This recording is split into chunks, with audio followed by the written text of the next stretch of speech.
Good evening students, कैसे हैं आप लोग? आई थिंक सब बढ़िया होंगे।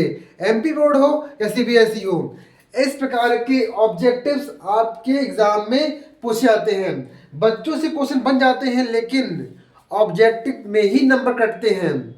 तो उनको किस प्रकार के ऑब्जेक्टिव कैसे करना है और कैसे ऑब्जेक्टिव पेपर में आते हैं, क्योंकि हर चैप्टर से आता है एक ऑब्जेक्टिव।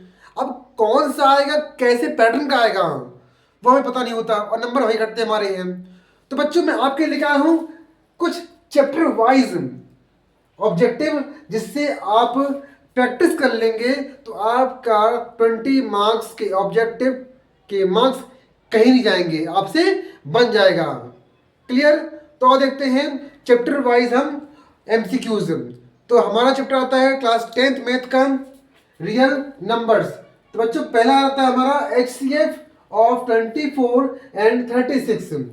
24 एंड 36 का निकालेंगे HCF। तो क्या होता है बताइए, कितना होगा इसका? निकालिए इसका। ये सिंपल से क्वेश्चन आते हैं हमारे, इनका निकालेंगे जी हम HCF। तो आंसर कितना है इसका? 12 आएगा। क्लियर? निकालते होता है आप लोगों से ना। बस हम बता रहे हैं बच्चों क्या किस प्रकार के पैटर्न आते हैं एग्जाम में। सेकंड नंबर आता है which of the following is not a rational number. तो पता होना चाहिए आपको कि रैशनल क्या होता है और इरेशनल क्या होता है। ठीक है, देखिए इरेशनल क्या होता है, जो कि ऐसी वैल्यू जो कंटिन्यूसली चलती आती है ना। पॉइंट के बाद 100 करते हैं तो डिवाइड करने के बाद क्या होता है, पॉइंट में वैल्यू चलती आती है, खत्म नहीं होती है। वो हमारी कौन सी होती है? इरेशनल नंबर होती है। और इसका परफेक्ट वैल्यू आती है, उसको बोलते हैं रैशनल बोलते हैं। तो देखिए इसमें 2√7, √7 की वैल्यू पॉइंट में होती है, इंटू करोगे उतनी को उतनी आएगा, मतलब ये वैल्यू क्या हुई, क्या सी है? इरेशनल। क्या उनको बोला क्या है? इरेशनल ना हो। तो ये है इरेशनल, ये है इरेशनल, ये है इरेशनल। लेकिन 225 का यदि आप निकालोगे एलसीएम, कितना है इसका? 15 का स्क्वायर। और स्क्वायर से तो रूट कैंसिल आता है, हमारा हो गया 15। और ये हमारा हो गया परफेक्ट वैल्यू, मतलब रेशनल नंबर। क्या हो गया हमारी? ये रेशनल नंबर। हमसे ये तो बोला क्या है? इरेशनल ना हो। क्लियर तक? Next, the sum of two irrational number is equal to always. हमेशा दो इरेशनल नंबर को प्लस करोगे तो आंसर किस में आएगा? कॉमन सी बात है, इरेशनल ही आएगा। इसमें कोई वैल्यू कैसी है, मान लीजिए ऐसी है कि 1.414 चल रहा है, 1.732 चल रहा है, दोनों क्या है? इरेशनल है। और दोनों प्लस करोगे तो जो भी वैल्यू आएगी कैसे आएगी? इरेशनल ही आएगी। क्लियर तक?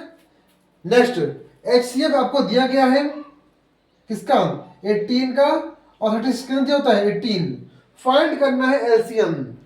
तो इसको निकालने के लिए एक फॉर्मूला होता है, आप लोगों को पता होगा, पढ़े होंगे आप चैप्टर फर्स्ट में, कि LCM into HCF is equal to A into B। इसमें आपको HCF के लिए क्या है? 18 दिया गया है। एलसीएम फाइंड करना है A इंटू B, हमारा क्या है? 18 इंटू 36, 18 इंटू 36। तो क्या होता है इसका? 36, 80 इंटू 36 अपॉन 18, कितना किसका? 36। तो इस प्रकार की जो पैटर्न के ऑब्जेक्टिव आपको एग्जाम में पूछे आते हैं, भले ही एक ऑब्जेक्टिव आए लेकिन ऐसा आए कि हमसे बन जाए, है ना। तो इसी प्रकार के पैटर्न करने हैं आपको। The decimal form 141 upon 2/3 5/7 3 square is. तो आप लोगों ने ऐसा चैप्टर फर्स्ट में किया होगा कि विदाउट डिवीजन फॉर्मूला, मतलब विदाउट डिवीजन किए हुए आपको चेक करना है कि ये कौन टर्मिनेटिंग है कि नॉन टर्मिनेटिंग है। जिसके अपॉन में 2 आए और 5 आता है, पढ़ा आपने, तो हमारा क्या होता है? Non terminating, non repeating. ये आपने पढ़ा होगा, ठीक है ना।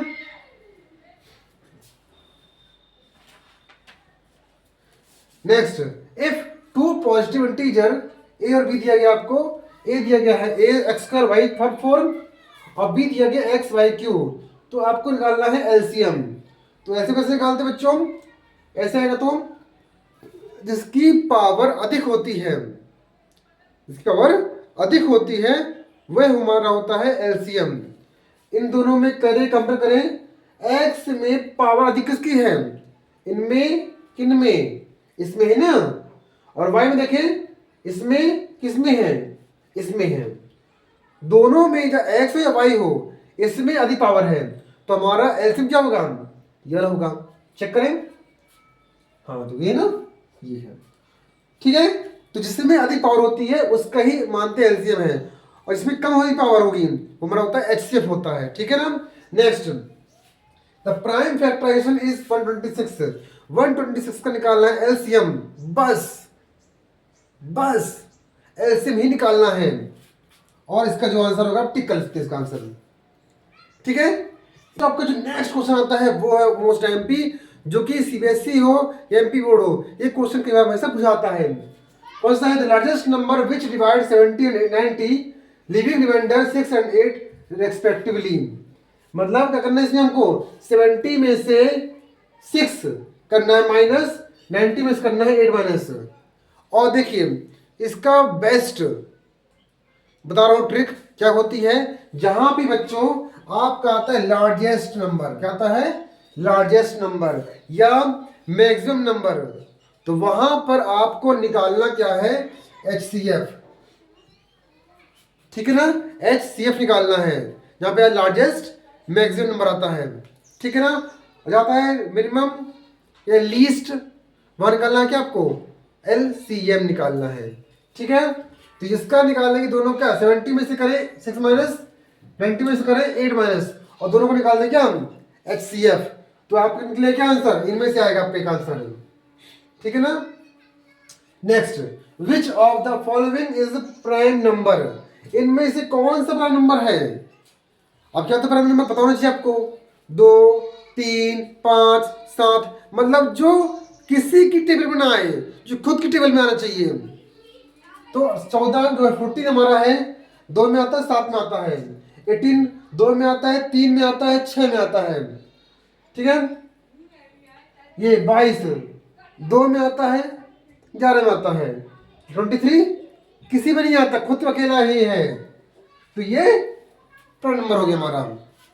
√4 इज नंबर, √4 कौन सा नंबर है, रैशनल कि इरेशनल कि नॉन-बेस। तो √4 मतलब 4 कितना होता है, 2 का स्क्वायर, इससे हमारा कैसे कितना बचेगा 2, और तुम्हारा क्या है, रैशनल नंबर हो गया। तो बच्चों यही टॉप 10 ऑब्जेक्टिव हैं, एमसीक्यूज हैं, जो इसी पैटर्न के चैप्टर वाइज आपको एग्जाम में पूछे जाएंगे। यदि रैशनल नंबर से कोई आपका आता है ऑब्जेक्टिव, तो आपको इतना ही बस प्रैक्टिस करनी है, बस इसके अलावा नहीं करनी है, इनके अलावा बाहर से कुछ नहीं आएगा। क्लियर यहाँ तक।